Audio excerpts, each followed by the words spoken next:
Hey, John Gregor Vincent here. This week's 100 Seconds with the Submarine Way.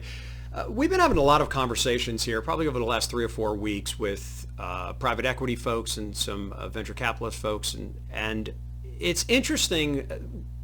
They have incredibly strong processes in place for the merger, for the acquisition, for getting companies, sort of tightened up for resale or to help them grow, et cetera, et cetera, et cetera. But we've noticed time and time again, what they see is sort of, it's just the price and the cost of doing business, is the loss of key personnel, of turnover, of clashing cultures in the case of a merger. And you know what? That doesn't have to be the case.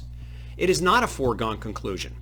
But what is it's going to be a foregone conclusion, though, if you don't have the expertise to do it. Here's the tip of the week, and this is a little different type of tip, is you need to outsource this.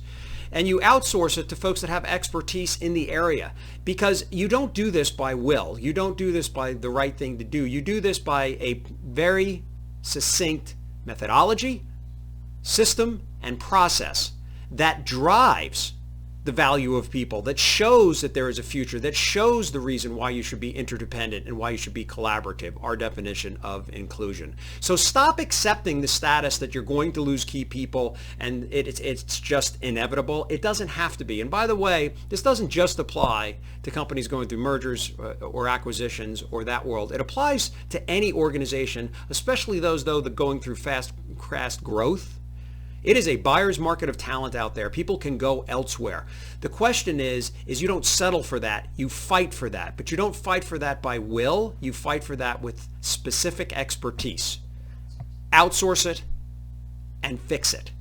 That's this week's 100 Seconds. You want to learn more? There's always the site. There's always our LinkedIn page. There's always our YouTube channel, The Submarine Way. Great to be speaking with you. Have a good week.